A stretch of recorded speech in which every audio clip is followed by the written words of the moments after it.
Solving two-sum problem in Python. Struggling with LeetCode's two-sum problem?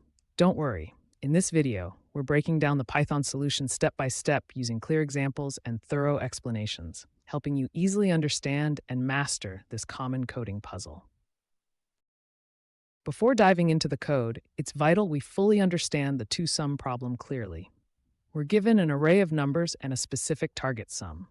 Our task is to find indices of two numbers within this array that add precisely to our target sum. Each input array given will always have exactly one correct solution. We also cannot reuse the same index twice, meaning we need two distinct numbers. Let's go through a few quick examples provided above to better visualize this problem. For instance, the array 2, 7, 11, 15 with a target of 9 would yield indices 0, 1, because the numbers at these positions, 2 and 7, add up to 9.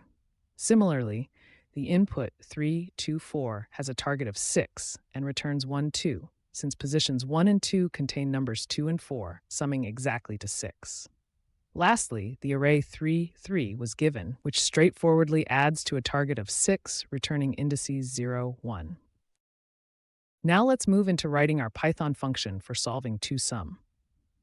We will be leveraging HashMap data structure, Python dictionary, to store numbers with their indices. Why dictionary? Because it offers constant time lookup operations, which helps optimize our solution significantly.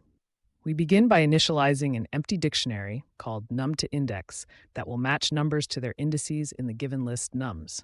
Then we use an enumerate function to loop through each value along with its index. For each number we encounter, we calculate its complement. That is, the number which, if added to the current number, would sum to our target number. We simply do this calculation by subtracting the current number from our target. Then, we check if this complement number already exists as a key in our dictionary. If it does, that means we found our two-sum solution, and we promptly return a list containing the indices at which the complement and current number are found. If complement is not found in the dictionary, we store the current number and its index in our dictionary for future reference, and continue iterating the array. Given the problem constraints, it is guaranteed we won't ever complete whole iteration without finding an answer. Hence the last line, returning out of loop, is never reached. Now that we've fully implemented our solution, it's critical to test our function against a few basic examples to ensure correctness. We call our two-sum function and print out results directly.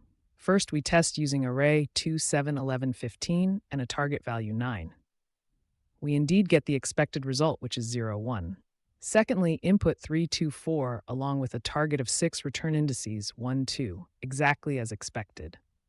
Lastly, the simplest test uses array 3, 3 with a target 6, correctly returning 0, 1. Each of these test results confirms our implementation is correct and correctly identifies index pairs whose corresponding numbers add up to the given targets. This validates our logic and provides confidence our code is solid and reliable. Finally, let's talk about the efficiency of our solution. The time complexity of this implementation is O(n), meaning it scales linearly with the size of input. We have only one for loop iterating through our array once, performing dictionary lookup operations, which each take about constant time. As the number of elements increases, the computational effort grows proportionally and remains efficient even with large inputs, making this solution optimal. Now, for space complexity, it's O(n) as well, meaning in the worst-case scenario, our dictionary could store all elements we have seen. Therefore, required memory increases linearly as the input size grows. Knowing these complexities helps us understand and choose efficient solutions, especially when tackling similar questions in interviews or practical coding challenges. Congratulations! You've successfully learned and solved the two-sum problem in Python. We discussed the clear logic, Python code, and complexity analysis. Keep practicing problems like this to enhance your problem-solving skills and efficiency in coding interviews. Happy coding!